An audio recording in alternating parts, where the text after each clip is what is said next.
Hey guys, welcome back to the channel. So what you were watching there was an intro to a Western film. Now just making this film, we learned so much, and I really wanted to share with you guys how you can go about making a film and how you can avoid some of the mistakes that we made along the way. The film's called Two Guns and a Funeral. If you haven't watched it already, I'll leave a link in the description box below. And if you're looking to make a Western film, I highly recommend checking out some classic Western films to start off with to get inspired.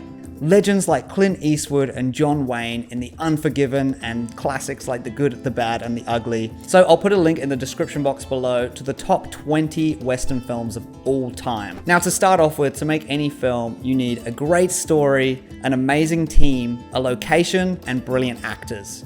And that all feeds into the script. So when you go to write your script, we need to know, what is your storyline? Are we going with a classic Western film, or are we combining two genres? We just had our rig fall down. Where's the grip?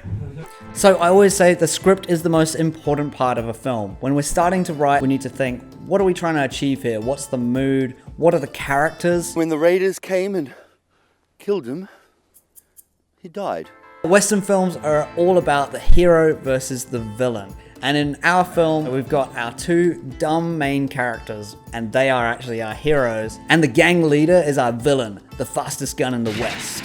Another thing that I really wanted to include in the story is movie tropes to the classic Western genre. We had tumbleweeds going past for that classic Wild West deserted feel. We had a classic standoff between our two main characters, which is actually the climax of the film. Next up is the actors. Now, we hit two birds with one stone here with theater actors because they had access to some awesome costumes. So if you're looking for actors, I would recommend in the casting phase, once you have your script, checking out some of your local Amdram theater or drama clubs. So after you've done your script and you've cast your film, next, you're probably going to need some form of funds. We made this film on an extremely micro budget. It was actually a student film. So we made it for under $1,000. Another great way to fund your film is actually use crowdfunding and see if you can raise some funds with friends and family who believe in the project. So as for the props, I actually went thrift shopping and found them in a local antique store. We found some really nice replica guns. So you can either do that or you can check online. There's plenty of replica gun sites out there. Next up, the location. Now, believe it or not, this was actually filmed at a quarry site in New Zealand. Who knew? About as far away from the Wild West as you could possibly get. If you're looking for a location, think desert and sand. You could film at the beach, but this does create some issues. There could be quite a lot of people around. That brings me to my next point. It was actually pretty hard on our art department having to sort out all the sand on set. The biggest problem we had, which we didn't realize, was crew footprints. No one had been here before in the story except of our characters. That did present a logistical issue when we had over 20 people on set walking around and creating footprints. The other thing about sand, it is a nightmare for your gear. I definitely recommend considering this before going to a sandy location to film, with a lot of cleaning afterwards. Now, for creating that Wild West look, we were fortunate enough to have a lot of really great equipment on this film.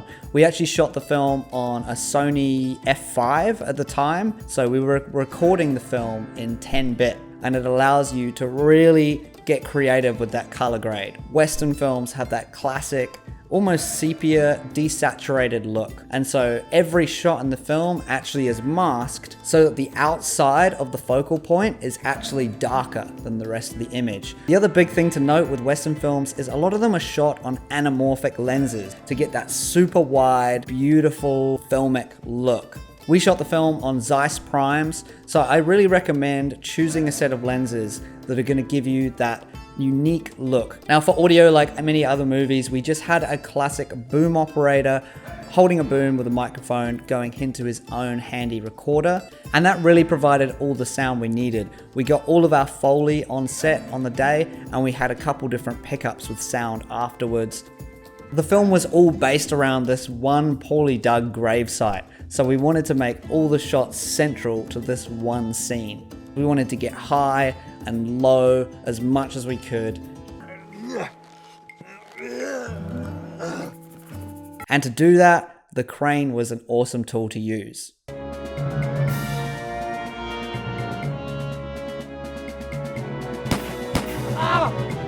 Really, what's a Western film without some shooting and gun smoke and muzzle flares?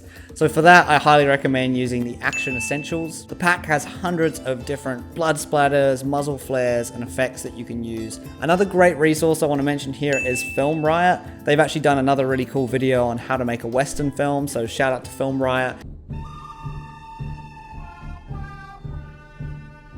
Western films have such an iconic amount of music. Once the edit is finished, you can actually work with a composer to create a custom score. In Two Guns and a Funeral, it really helped create some more comedic moments. If you're looking for a composer, you can definitely find composers online to work with. There are composers that are just starting out there, so they may even consider working on your project in return for being added to their portfolio.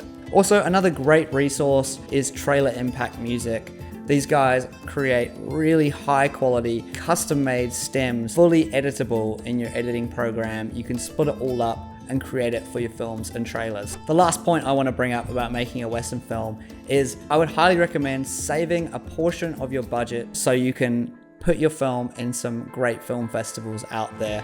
The other thing I want to mention is putting a marketing campaign together. I think every film should have a social media channel so that you can actually build awareness around your film. So guys, that's it for this one. Thanks so much for watching. If you haven't watched Two Guns and a Funeral already, feel free to check it out in the link below. If you enjoyed this one, please consider subscribing, and I'll catch you in the next one.